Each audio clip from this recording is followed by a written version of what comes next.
offside. That's why that penalty has come back. So they've defended really well. Zimbabwe persist with the line out. What's very important for Zimbabwe, when they come out of this field position, they have to leave with points, remember. Oh, yes. We're talking about now just about hitting the 11th minute. And they have been in this place for around about 6 to 7 minutes. Well, that's a straight line out once again. Well collected by the co-captain, I believe, Tawana Nyasha Bwanya. Oh, that's a good drive. But still being pulled by the side by Kenya. Penalty advantage. And Zimbabwe make it over. Try time indeed. Alan Maunga gets onto the try-scoring sheet. And the Junior Sables take the lead. Fantastic play by that pack of forwards. And Kolwani Moy decides to go for it. Oh, lovely bounce. Picked up. And Sigalke makes it. Oh, man. What can you do to stop this youngster? Wherever the ball is, he's there, and he will dot it down for days. The first person. Overpowered, outdone, and Kenya get onto the score sheet through their 8th man, that is Ido Kuta. Well, talk about scrum dominance. Remember, doesn't come better than that. Driving them more than 5 meters to dot down the try under a penalty advantage. This was just lethal teamwork from the Kenyans, showing their real strength. Zimbabweans front row really under pressure. And from there, you can see the referee's arm is out for the penalty advantage. Surely a penalty try was going to come from that as well, possibly. If they didn't dot that down, Kenya now have an opportunity with the conversion to come to just trail by 3. Well, talk about rugby being unfair. I mean, you give a penalty try for me being pushed over. I mean, hey, I've been pushed, I've been defeated. Why punish me on top of that? I mean, it's unfair. The only good thing, I guess, for Zimbabwe is that the scrum didn't collapse. Had that collapsed, it could have been a penalty try, and they've got maximum points there. Zimbabwe lead by just 3 points now. Oh, yes, James Olela, as we mentioned, very important with the boot for Kenya, and he hams in a lovely dummy. Alex Kern shot in defense, and that created the gap, and there was no way of stopping Wamalwa from there. Yeah, too much for the defenders to do. And Kenya get back and lead by 2 points now. How quickly? Scrum off, digs for the ball and scores another try. What? Oh my word! Wainaina picks it up, finds the gap on the other side. There was no one by the fringes. Surely you would have expected an Emmanuel Maguta corner to have been able to watch that, as well as the flankers. But once again, as the flankers, you could not disengage from the scrum because you had been pushed back. As you can see right there, Polite Piri, he was watching right there, should have also been able to call in Emmanuel Maguta corner for help. But nothing happened right there. And for Wainaina, surely that was one of the easiest tries he'll ever score in his life. And a little bit of taunting there on Alan Maunga.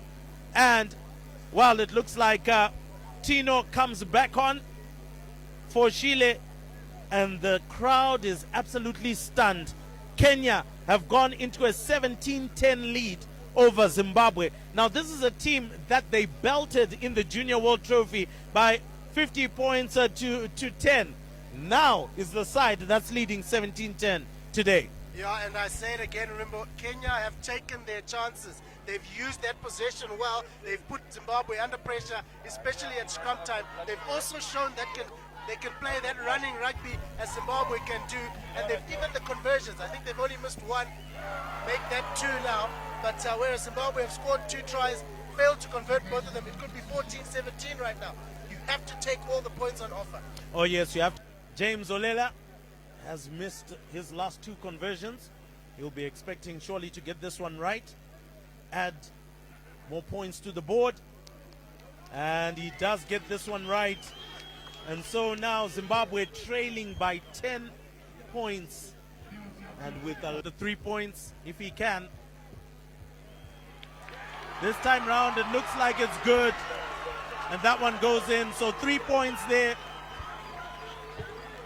Well, the captain has stood up to try and make sure that he can get some confidence in the boys. But 62 minutes gone.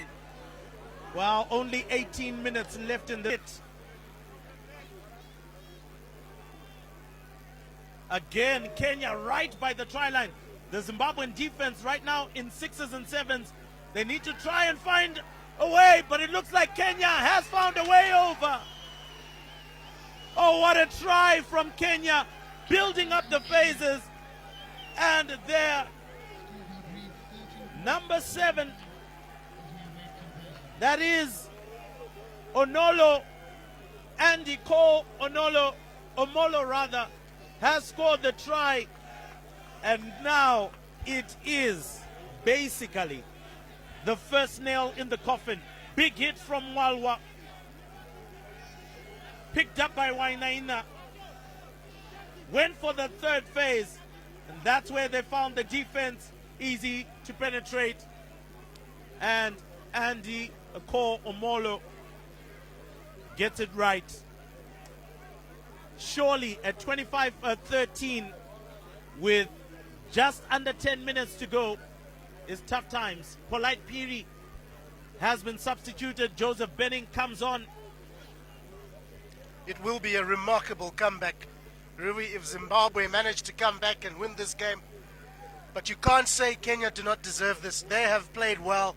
They've scrummed well. They've been good in open play. They've managed the game well, especially this second half. They came out. They knew what they had to do, put points on the board. They haven't rushed things. They've played a good all-round game, and I guess they deserve this. Kick is successful. It's not, actually. He's missed the kick. Apologies. I thought that was right through the center. I can tell you one thing, though. Remember, every single Zimbabwean supporter who came to this ground today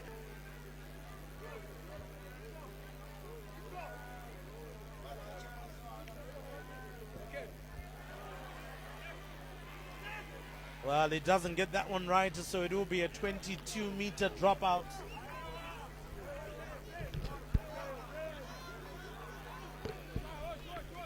with the Junior Sables. I think we're all just as stunned here, just as the crowd is stunned, struggling to find. Looks like they've shut down. Yeah, it looks like they're totally out of the game. Hands on hips now. Heads are dropping. Really not much happening, whilst Kenya right now have got their heads held high. They took a flight from Nairobi. They landed in Harare. And they meant business. That conversion looks good, and it is 28 points to 13. A 15-point game now. 5 minutes left.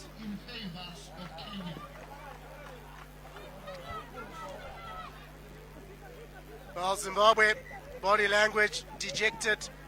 They are not in the right frame of mind anymore.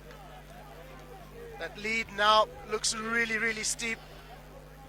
Benoni Nakairo will restart the game. Kenya making some changes. And referees surely should feel that this is over. It's done and dusted. The Kenyan Chipu have done it on the Zimbabwean turf. 28 points to 13. They've stunned the Harare Sports Club crowd into absolute silence. They came, they saw, they conquered. The last 2 titles went by, nothing to show. Guys come in, show commitment. Parents sacrifice to get the boys out. This was a 3rd attempt. Guys did sacrifice since November coming in, putting in the work, and then no reward. You know what? I'm not crying about the incentive, but it is what it is. This is it's a competition. It's a qualifier for a world trophy.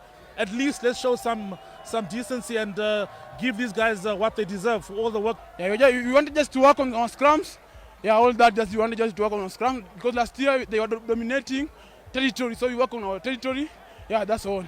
All right. Thank you. I think we've come on a wonderful day, and it was wonderful hosting. This game could have gone either way. It came our way. I think the boys followed the script to the letter. Oh yes. Work to our advantage. Oh yes, and one of the other things as well that is definitely one to note or to take note of is the fact that you dominated them in the scrums, and they just couldn't find an answer. when we landed in Harare the first time, our scrum wasn't as good as it is now. But this 1 week stay together has really made us put some locks and keys to some areas.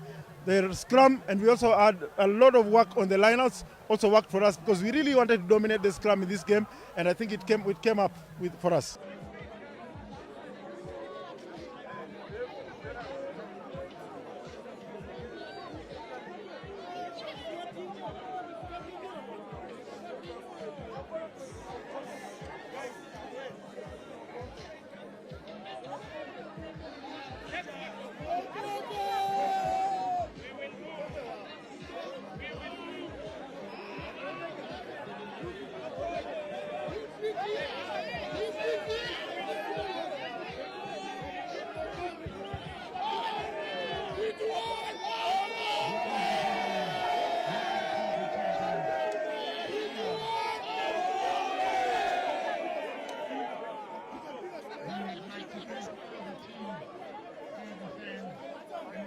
Kenya!